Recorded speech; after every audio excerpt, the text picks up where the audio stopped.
తన బిడ్డ మరణానికి కారణమైన వారిని శిక్షించాలని, అప్పుడే తమకు న్యాయం జరిగినట్టని సుగాలి ప్రీతి తల్లి సుగాలి పార్వతి డిమాండ్ చేస్తున్నారు. తన బిడ్డ కేసును అడ్డం పెట్టుకుని పవన్ కళ్యాణ్ లబ్ధి పొందారని, అధికారంలోకి వచ్చిన తర్వాత నిశ్శబ్దంగా ఉంటున్నారనేది సుగాలి ప్రీతి తల్లి పార్వతి ఆవేదన, ఆరోపణ. తన బిడ్డ కేసును కూటమి ప్రభుత్వం నీరుగారుస్తోందని, ప్రభుత్వ నిర్లక్ష్యంపై పోరాటం కొనసాగిస్తామని ఆమె అంటున్నారు. న్యాయం జరిగేదాకా పోరాటం ఆగదని ఆమె స్పష్టం చేస్తున్నారు.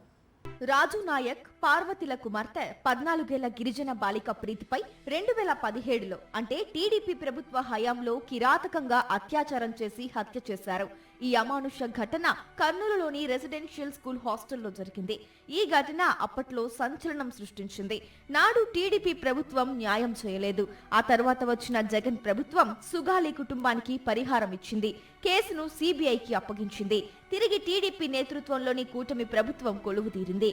సిబిఐ కేసు నుంచి తప్పుకుంది. స్పందించాల్సిన బాబు మాట్లాడటం లేదు. న్యాయం చేస్తామన్న పవన్ కళ్యాణ్ మాట మార్చారు.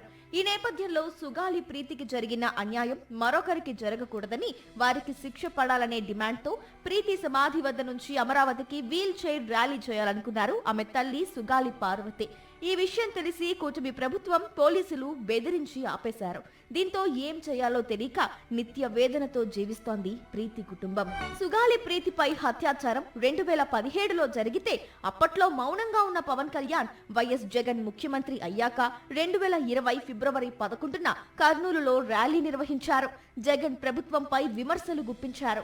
సుగాలి ప్రీతి కేసును రాజకీయంగా వాడుకున్నారు. 2024లో కూటమి పార్టీలు అధికారంలోకి వచ్చాక పవన్ డిప్యూటీ సీఎం కూడా అయ్యారు. కానీ సుగాలి ప్రీతికి న్యాయం చేయలేదు. జగన్ పాలనలో ఉన్నప్పుడు అడ్డంగా మాట్లాడిన పవన్ ఇప్పుడు నోరు మెదపడం లేదు.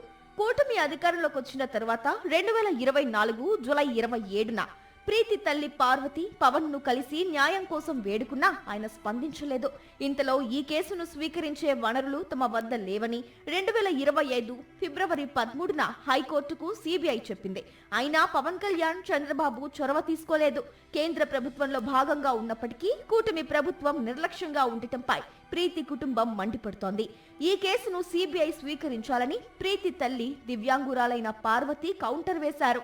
ఒంటరి పోరాటం చేస్తున్నారు. కూటమి ప్రభుత్వ దుర్మార్గ వైఖరిని తప్పుపడుతూ ఆమె హైకోర్టును ఆశ్రయించారు. యాత్రకు అనుమతులు ఇవ్వాలని పిటిషన్ వేశారు.